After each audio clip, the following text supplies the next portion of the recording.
Spring, Texas, a woman ran into her local Kroger grocery store to grab a few things and get on with her list of other errands to run.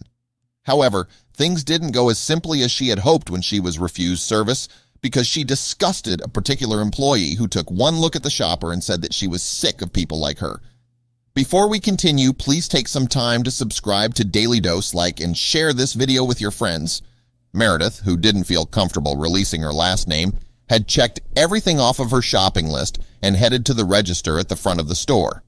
As she put her items on the conveyor belt, she soon found out that the cashier at Kroger had no intentions of ringing her up. The employee then said that Meredith's shirt was a slap in the face and the clerk was doing everything she could not to cry. So, what was so offensive about Meredith's top? It had a message that read, "Police Lives Matter," with the words, "All Lives Matter" underneath. "She made me feel ashamed to have the shirt on, and I don't appreciate that," Meredith said. Meredith said a teenage cashier stepped away from the checkout line after seeing her shirt. She said she then overheard the girl speaking with a coworker. "She was stating that the shirt I had on was basically a slap in the face to her, and she was doing everything she could not to cry," she said. Source, ABC 13. This wasn't the first time Kroger has been accused of turning away a paying customer for the same reason as Meredith was denied service, and like the others before her, she wasn't going to let it slide because Meredith was wearing her blue t-shirt that simply said, "Police Lives Matter, All Lives Matter," for a reason. Meredith happens to be a police officer's wife, and she was showing support for her hero husband who puts his life on the line daily, serving and protecting the offended clerk and the other citizens of Spring, Texas.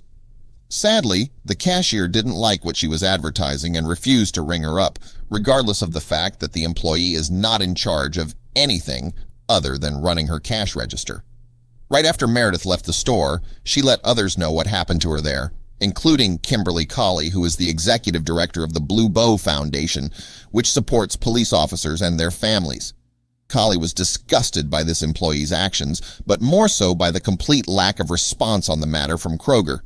"Our husbands risk their lives every single time they put on those uniforms. They're walking targets, and this is the least we can do to show there is support out there," Colley said, according to KMOV. She added that her nonprofit group, which used to support the store, has cut off all ties with the retailer. ABC 13 reported that Meredith said she complained to Kroger about the conversation multiple times, but hasn't received a response despite promises her concerns would be addressed. That mirrors Kroger's response to the police officer who was refused service. They spoke with her and then never responded.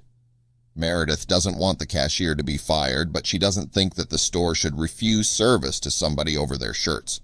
Meredith said, "It's important that people in the service industry know that no matter what, if someone walked in with a Black Lives Matter shirt on, they needed to still be serviced."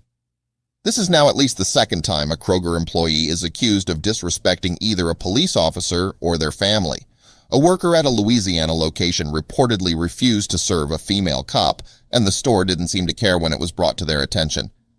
Any business that doesn't support police, especially when they go as far as to kick them or those who support them out of their establishment, doesn't deserve the protection they rely on from law enforcement when called upon.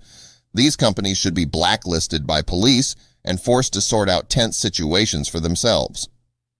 Maybe after a few weeks of this, as well as a loss of customers who don't feel safe shopping there, they will learn that they can't rely on their disgruntled employees or Black Lives Matter to save them.